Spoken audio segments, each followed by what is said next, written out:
हरे कृष्णा। तो आज हम डिस्कस करेंगे श्रीला प्रभुपाद अध्याय दूसरा, भाग 9। तो हमने पिछली क्लास में हमने डिस्कस किया था कि कैसे प्रभुपाद ने फर्स्ट इनिशिएशन रखी थी जन्माष्टमी के नेक्स्ट डे। कैसे सब जो भी दीक्षार्थी थे जो दीक्षा लेने जा रहे थे, उनका उत्साह, उनके डाउट्स, और कैसे वो प्रिपेयर कर रहे थे दीक्षा के लिए। फिर सेकंड टाइम राधाष्टमी के अगले दिन प्रभुपाद ने फिर से एक और दीक्षा समारोह रखा और फिर और चार भक्तों को दीक्षा दी। तो आज हम आगे डिस्कस करेंगे भाग 9।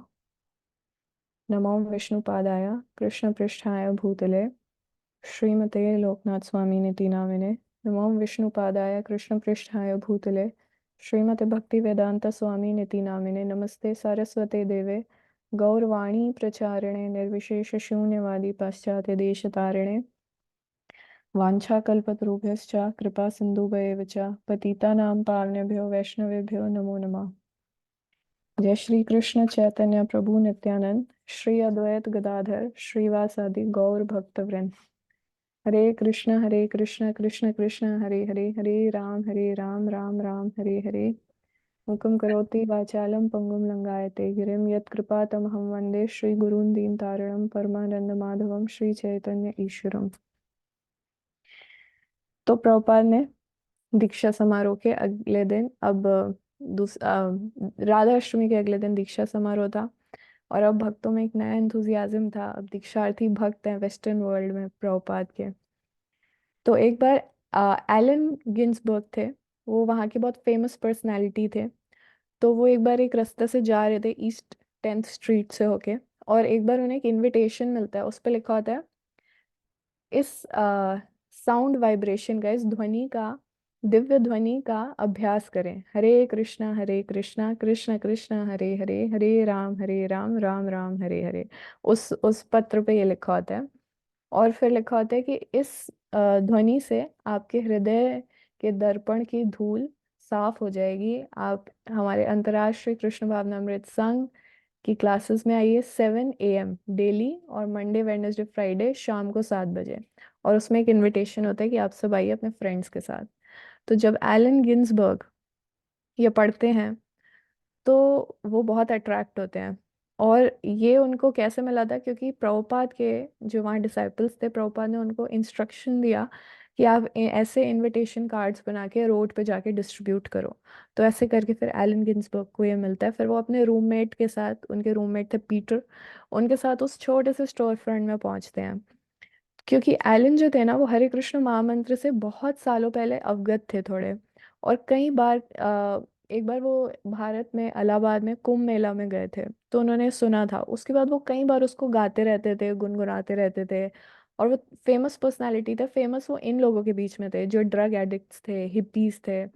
तो उनको वो ऐसे मैसेजेस देते थे कि आप ड्रग्स लेंगे तो आपको कुछ आध्यात्मिक अनुभव होगा, आप फ्रीली सेक्स करेंगे, या फिर नग्न होके, नेकेडनेस या रिवोल्ट करने से, है ना, क्रांति आएगी। ऐसे ऐसे करके वो अमेरिकन जो यूथ था उसको बहुत, अमेरिकन यूथ के बीच में वो बड़े फेमस थे। मतलब हिप्पीज जो यूथ था उसमें बहुत फेमस थे। मतलब जो थोड़े सोफिस्टिकेटेड लोग थे, एलन गिन्सबर्ग को वो अच्छा नहीं मानते थे। तो इस तरह से फेमस थे एक तरह से वो अमेरिका में। तो वो छोटे से स्टोर फ्रंट में पहुंचते हैं जहाँ प्रभुपाद के डिसाइपल्स थे। तो जब वो आते हैं तो वो कीर्तन अटेंड करने आते हैं, क्योंकि उस मैसेज में लिखा था कीर्तन के लिए। तो अभी प्रभुपाद नीचे आए नहीं थे, तो एक छोटा सा हारमोनियम एलन गिन्सबर्ग एक गिफ्ट लेके आते हैं और भक्तों को देते हैं, और कहते हैं ये आप जब कीर्तन करेंगे तो उसके लिए मैं गिफ्ट लाया हूँ, छोटा सा मेरी तरफ से एक डोनेशन। और फिर थोड़ी देर बाद प्रभुपाद नीचे आते हैं अपने रूम से, और फिर प्रभुपाद कीर्तन करते हैं, और फिर एलन गिन्सबर्ग उसमें हारमोनियम प्ले करते हैं। फिर प्रभुपाद भी उनसे रेसिप्रोकेट करते हैं, ऐसे हल्का सा सर हिला के। तो इस तरह से फिर कीर्तन में वो भी पार्टिसिपेट करते हैं। उसके बाद प्रभुपाद कीर्तन करने के बाद अपने रूम में वापस चले जाते हैं। फिर एलन जो है हयग्रीव को बताते हैं कि उनका फिर से इच्छा है प्रभुपाद से मिलने का, स्वामी जी से मिलने का, और वो उनसे कुछ बात करना चाहते हैं। तो हयग्रीव कहते हैं कि आप कल जरूर आइए लंच प्रसादम के समय। तो फिर एलन पूछते हैं उनसे कि आपको नहीं लगता स्वामी जी न्यूयॉर्क में आए हैं, ये बड़ा ही अद्भुत सा मतलब है, और उन दृश्य है, मतलब स्वामी जी को यहाँ कौन सुनेगा, इस तरह से वो प्रश्न करते हैं। तो हैग्रीव थोड़ा सोच के कहते हैं हो सकता है। फिर उसके बाद हैग्रीव एलन को कहते हैं कि आप स्वामी जी की हेल्प कर सकते हैं। तो वो कहते हैं कैसे? तो कहते हैं कि वो भारत से आए हैं और उनका जो वीज़ा है वो 2 महीने का था सिर्फ अमेरिका में रुकने का, लेकिन वो 1 साल से हर 2-2 महीना करके एक्सटेंड कर रहे हैं। तो अभी पिछली बार जो है एम्बेसी ने कहा कि अब आप और नहीं रुक सकते अमेरिका में, ये लास्ट है, और उन्होंने रिफ्यूज़ कर दिया कि अब हम आपकी वीज़ा नहीं बढ़ाएंगे, तो हमें एक इमिग्रेशन लॉयर चाहिए। तो फिर एलन कहते हैं कि ठीक है, लॉयर को मैं पे करूंगा। तो इस तरह से एलन धीरे धीरे सेवा करते हैं कुछ कुछ। फिर नेक्स्ट डे एलन गिन्सबर्ग फिर से आते हैं, एक चेक लेके आते हैं और एक और हारमोनियम लेके आते हैं, और फिर वो प्रभुपाद के साथ बैठ के वार्तालाप करते हैं और कई तरह के प्रश्न पूछते हैं। तो एलन यहाँ पे खुद बता रहे हैं कि जब मैं स्वामी जी से फर्स्ट टाइम मिला तो मैं थोड़ा शर्मा रहा था, क्योंकि मुझे पता नहीं था कि वो कहाँ से हैं, और मैं उनसे थोड़ा झिझक भी रहा था बात करने में। और मैं उनसे हरे कृष्ण महामंत्र के बारे में थोड़ा पूछ रहा था, तो वो जब मुझे बता रहे थे तो मुझे बहुत कॉन्फिडेंस आ रहा था, क्योंकि मैं जब भी हरे कृष्ण महामंत्र गाता था तो सबको लगता था कि मतलब पता नहीं क्या गा रहे हैं, और मुझे भी नहीं पता था एक्चुअली मैं क्या गा रहा हूँ। तो मेरे को लगता था मैं इन्हें कैसे समझाऊं कि मैं क्या गा रहा हूँ। तो उन्होंने कहा कि अब मैं पूरे कॉन्फिडेंस से गा सकता हूँ पब्लिक में हरे कृष्ण महामंत्र, और अगर किसी को कोई प्रश्न होगा तो मैं उसको स्वामी भक्ति वेदांत के पास भेज दूंगा। तो कोई भी इसके बारे में टेक्निकल इंट्रिकेसीज जानना चाहता है या इसकी हिस्ट्री जानना चाहता है तो मैं स्वामी जी के पास भेज दूंगा। फिर एलन गिन्सबर्ग यहाँ बताते हैं कि प्रभुपाद उनसे क्या बात कर रहे थे, वो अपने गुरु के बारे में बात कर रहे थे, चैतन्य महाप्रभु और पूरे गुरु परंपरा के बारे में बता रहे थे। और उनका जो उनके दिमाग में बहुत सी चीज़ें थी जो वो करना चाहते थे और वो बता रहे थे, और वो हमेशा हमेशा ट्रांसलेशंस पे काम करते रहते थे, यहाँ पे एलन गिन्सबर्ग बताते हैं। और वो कहते हैं हर रोज, day after day, night after night, हर रोज हर दिन हर रात वो ट्रांसलेशंस पे काम करते हुए हमें दिखते थे, और उनको हेल्प करने के लिए सिर्फ एक या दो कोई व्यक्ति होते थे। तो एलन जो स्वामी जी थे, जो प्रभुपाद थे, वो एलन से जब बात करा उन्होंने, तो एलन गिन्सबर्ग बहुत कंफर्टेबल हो गए उनको, मतलब एलन गिन्सबर्ग एक बहुत ही अलग बैकग्राउंड से और प्रभुपाद ऑब्वियसली एक अलग बैकग्राउंड से है। तो ऐसा था कि दोनों क्या बात करेंगे आपस में, एलन गिन्सबर्ग को ऐसा भी था थोड़ा। लेकिन जब उन्होंने प्रभुपाद से बात किया तो उन्हें बहुत ही कॉर्डियल लगा, बहुत ही आराम से उन्होंने बात किया, और फिर प्रभुपाद ने उनको अप्रिशिएट किया कि आप हर जगह, आप इतने फेमस हैं, तो आप हर जगह जो भी इवेंट्स हैं उधर आपको जब भी अपॉर्चुनिटी मिले आपको हरे कृष्ण महामंत्र गाना चाहिए। और प्रभुपाद भगवत गीता से कोट करते हैं, यदि आचरति श्रेष्ठ तत्तदेवेतरो जना, कि कोई भी अगर ग्रेट मैन, कोई भी महान व्यक्ति कुछ करता है तो जो आम जनता है, जो साधारण लोग हैं, उनका उनको फॉलो करते हैं। तो इसलिए वो रिक्वेस्ट करते हैं कि अच्छा है कि आप हरे कृष्ण कीर्तन करते हैं और आपको करना चाहिए। और फिर प्रभुपाद कहते हैं चैतन्य महाप्रभु ने भी फर्स्ट एक बार जो मूवमेंट निकाला था मुस्लिम रूलर के खिलाफ, तो उन्होंने भी मतलब उनके खिलाफ संकीर्तन निकाला था। तो फिर ये सब कहानियां जब एलन सुन रहे थे तो वो बहुत फैसिनेट हो रहे थे और उनको बहुत अच्छा लगा प्रभुपाद से बात करके। और वो कहते हैं कि हालांकि मेरे बहुत चीज़ें थी जिन पे मैं अग्री नहीं कर रहा था स्वामी जी से, और मेरे बहुत डाउट्स और क्वेश्चंस के उन्होंने आंसर किए, लेकिन काफ़ी चीज़ों पे मैं अग्री नहीं कर रहा था, लेकिन फिर भी मुझे उनसे बात करके इतना अच्छा लग रहा था, उनका एक अपना चार्म था और उनकी एक डेडिकेशन, और उन्होंने कुछ भी मतलब समहाउ उन्होंने मुझे कॉन्कर कर लिया, उन्होंने मुझे जीत लिया, जबकि हमारे कॉन्फ्लिक्ट्स थे लेकिन फिर भी उन्होंने मुझे जीत लिया, वो ऐसे कहते हैं। और वो कहते हैं मुझे हमेशा उनके आसपास रहना, उनसे मिलना बहुत अच्छा लगता था। अब प्रभुपाद यहाँ पे कहाँ पे रह रहे थे? ड्रग कल्चर के बीच में, है ना, बिल्कुल आसपास लोग सब का यही धारणा है कि ड्रग्स लेके उनको कुछ आध्यात्मिक अनुभव होगा, इस तरह के लोग थे। और उनके ऐसे एक्सपीरियंस भी थे कि कुछ ऐसे अमेरिकन्स थे जो भारत आए थे और उन्होंने देखा कि भारत में बहुत इजीली ड्रग्स मिल जाते हैं, और ऐसे कुछ साधु के वेश में भी हैं जो ड्रग्स को प्रमोट करते हैं। तो इस तरह से उन्हें लगता था कि वो बिल्कुल ठीक कर रहे हैं, तो इसलिए उनको भारत अच्छा भी लग रहा था। तो उनको लगता था यही जीने का तरीका है। और फिर वो अमेरिका में भी आके वही चीज़ को प्रमोट करते थे कि हाँ यही तरीका है आध्यात्मिक तरह से अनुभव प्राप्त करने का। उनके एक अपने अखबार बनते थे हिप्पीज के। उसमें गेम्स होती थी, पजल होती थी, जिसमें सिर्फ ड्रग्स के नाम और उनको सॉल्व करना होता था। तो फिर जब प्रभुपाद आए अमेरिका में, तो प्रभुपाद ने कहा कि कृष्णा कॉन्शियसनेस जो है इन सबसे बहुत ऊपर है। और फिर प्रभुपाद उनको उनकी बुद्धि तक ले जाके समझाने के लिए कहते हैं कि आपको लगता है कि एलएसडी से आपको एक्सटेसी और हायर कॉन्शियसनेस मिल जाएगी। तो सारी ऑडियंस सोचती है हाँ।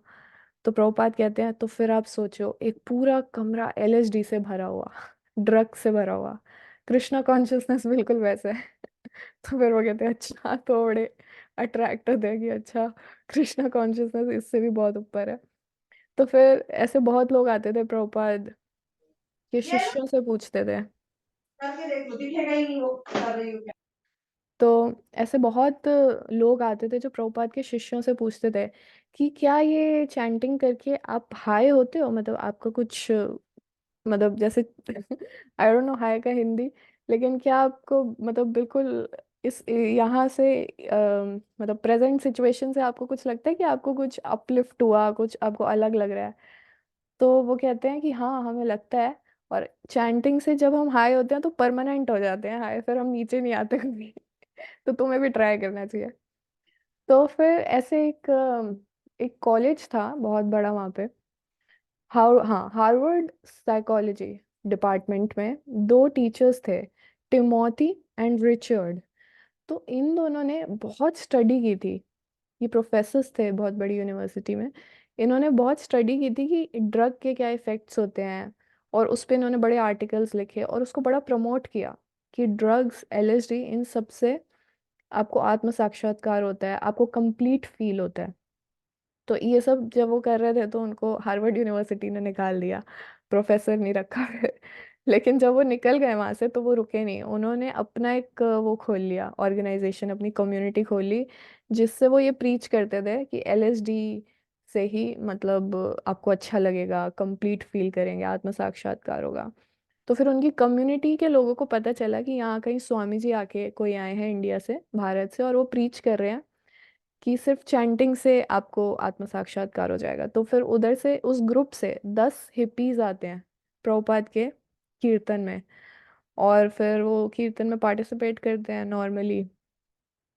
ये वो देखने आते हैं कि कैसे कैसे चैंटिंग से ये हाई हो जाते हैं, बिना ड्रग्स लिए कैसे ये हाई हो जाते हैं। तो जब लेक्चर हो जाता है तो उनका लीडर खड़े होके पूछता है कि आपका ड्रग्स के बारे में क्या कहना है। तो प्रभुपाद कहते हैं, आई एम सॉरी, मैंने,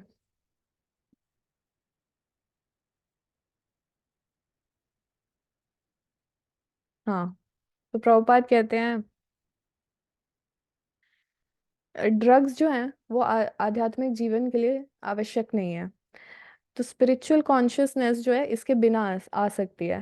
तो जो ड्रग्स से आपको महसूस होता है, जो आप जिसको आप आध्यात्मिक कहते हैं, वो आध्यात्मिक नहीं है, वो केवल भ्रम है।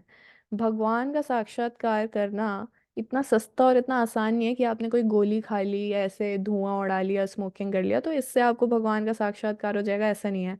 आपको हरे कृष्णा का जप करके आप जब शुद्ध होंगे, जब आपकी चेतना विकसित होगी, तब आपको भगवान का साक्षात्कार होगा। ड्रग्स लेके तो आप और दूर जा रहे हैं भगवान से।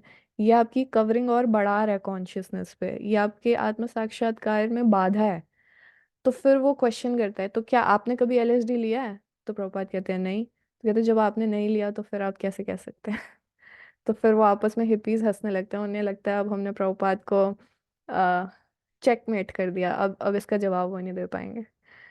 तो फिर प्रभुपाद कहते हैं कि मैंने नहीं लिया लेकिन मेरे शिष्यों ने लिया है सब तरह के ड्रग्स, लेकिन अब उन्होंने छोड़ दिया है, तो आप इनसे बात कर सकते हैं। और फिर वो कहते हैं हाय ग्रीफ आप कुछ बताइए। प्रभुपाद कहते हैं, तो फिर हाय ग्रीफ खड़े होके जो प्रभुपाद को उन्होंने कई बार प्रभुपाद के लेक्चर्स में सुना होता है वही रिपीट करते हैं और कहते हैं कि आप एलएसडी लेके जितना भी हाई चले जाएं, जैसे कोई आप पीक पे चले जाएं लेकिन आपको नीचे आना ही पड़ता है ना। कोई नशा करता है तो थोड़ी हमेशा नशे में रहता है, उसको नेक्स्ट एक दिन 2 दिन बाद उसका नशा भी तो उतरता है ना, तो वो डाउन आता ही है। तो कहते हैं ये बिल्कुल वैसे ही है जैसे कोई रॉकेट आपने हवा में छोड़ा और फिर वो ट्रैवल कर रहा है।